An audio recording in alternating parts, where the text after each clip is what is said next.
Government has directed all schools to ensure high observance of the COVID-19 protocols.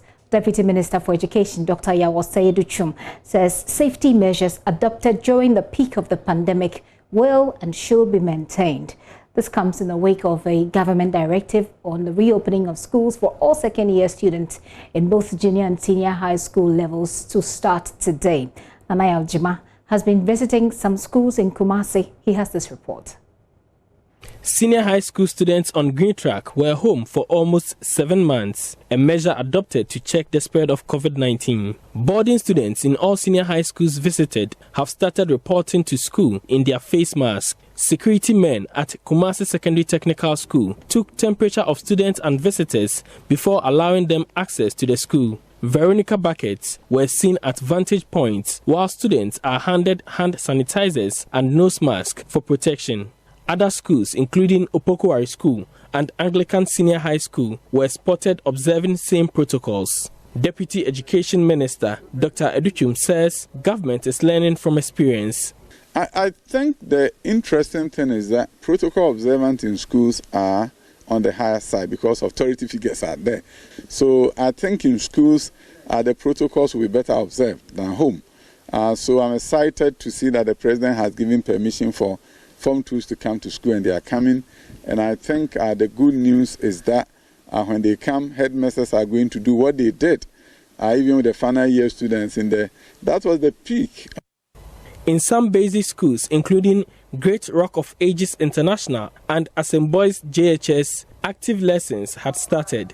Students at the JHS and SHS levels are happy to be back in school. I feel very delighted to be back because I can learn. When we were in the house, I didn't get much time to learn. Because when we were at home, we used to learn, but there are some subjects like science and social studies that needs explanation by teachers.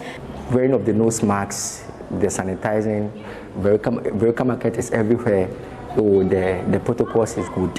It's flexible. I mean, everybody can follow it. I think it's time for us to rep school again because we'll be writing just next year. I think we are now in Form 3 and we'll be having our WASI just next year. And we've missed a whole lot of semester. Yeah. But some managers of private schools say government will have to open the school for all junior high school students to keep them in business. Proprietor of Solid Rock International, Mr. Isaac Boedi, explains measures are in place to ensure all protocols of the pandemic are adhered to. So class 1, JHS 1. It is very difficult to run the school with proceeds from just JHS 2 students. I have 8 teachers and other staff to pay with the money we will make from them. See, you have a class wakopena or mwaba and nipa bed you know never. Now we were expecting over 40 students, but only 28 reported today. As you see, we are observing the protocols very well, and we can do the same with all the JHS classes. Private schools, you teachers no eka. So let's go to the Education Ministry, see if we can get some answers to what happened in the chain of delivery for the PPEs. The government promised PPEs to the various schools. Vincent Esefua is PRO for the Education Ministry. He joins me on the line. Hello, Vincent. Hi. Vincent, thanks for your time. I just want to quickly find out, I've been talking to CHAS this afternoon, and they say about 50% of the expected PPEs have been received. They've been told, by the way, that all arrangements were made. It looks as if there was something happened in the chain of that delivery. Do you know what happened? Well, let me say good afternoon to your cherished viewers.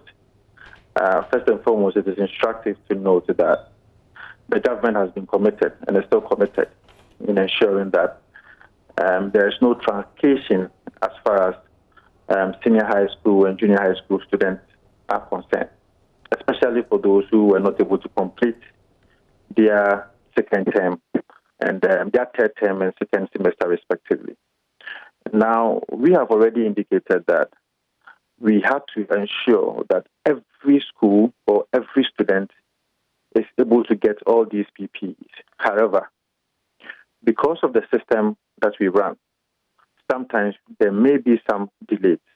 we want to reassure the general public, especially parents and the students themselves, I feel like by extension the schools, that by the end of this week, we will not have a single student complaining for not having PPE, being it nose mask, being it Veronica buckets that are supposed to be provided to schools, being it tissues, being it liquid soap that are supposed to be provided. It is because there are some instances whereby transportation may be a challenge for some districts because we have remote tests of areas in some districts that some of the districts find it very difficult in even transporting these PPEs to respective schools. So I think that it is on that basis that we have this challenge. The GES is aware that these challenges are there, but be that as it may, it is also important for us to let the Ghanaian public also know that most of the students or most of the schools have received these PPEs that are supposed to be used in their various schools so that academic exercise can be carried purposefully. Okay. I just want to give you a typical example. The TI Ahmadiyya School, for example, they have 2,000, at least 2,000 second-year students. They've received only 1,000. But TI Ahmadiyya is in the capital, Kumasi.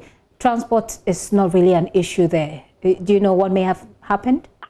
Well, this may be peculiar situations, which I think that as soon as possible, the Regional Directorate of Education, led by Madam Mary, will have to ensure that within the next few hours, we should be able to provide the rest to them.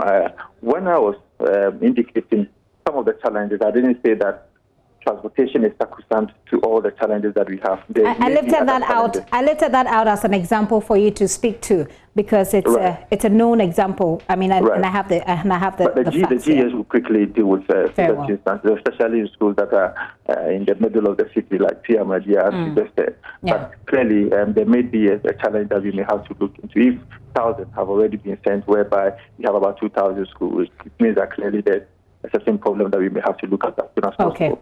Whilst you're looking at that, I just add this. You don't need to comment on that because I have my next question coming up. But whilst you're looking at that, they've also mentioned the issue of broken Veronica buckets.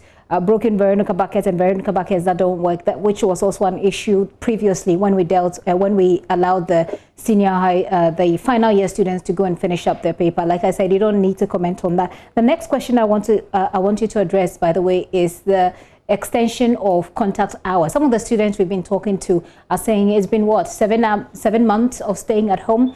They're thinking that extension of the contact hours with their teachers will help them regain or catch up on the things that they have lost.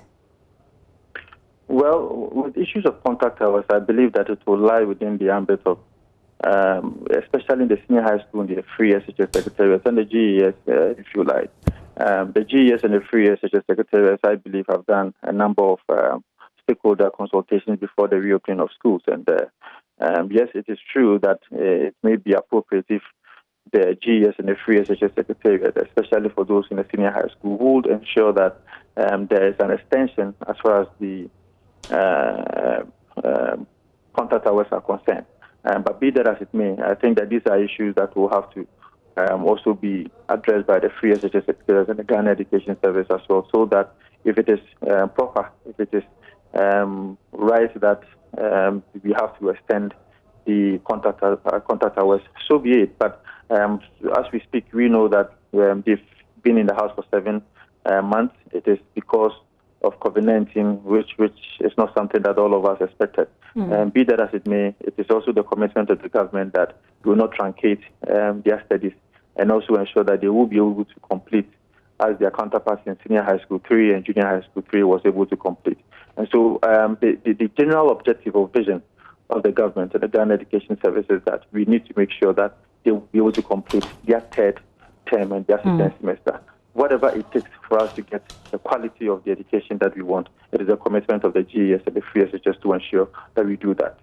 Do I get the sense that this is not something that is currently being discussed? Well, I am saying that whatever it takes for us to ensure that quality is not undermined, the free SHS Secretariat and the Ghana Education Service will ensure that we do that. Now, that's just the first day of the reopening of our schools, and going forward within some few hours or some few days, there may be some consideration that will be put out by the Ghana Education Service if it is important that we do so, because I am sure that it is possible that the Ghana Education Service might have received some complaints or some concerns as to whether we are supposed to ensure that we do consider some extensions. Be that as it may, if that is what we are going to do, then we will ensure that within some few hours or some few days we will communicate to the Ghanaian public whether it is important or not. Vincent, thank you very much for your time this afternoon. Vincent Asifua speaks for the Education Ministry.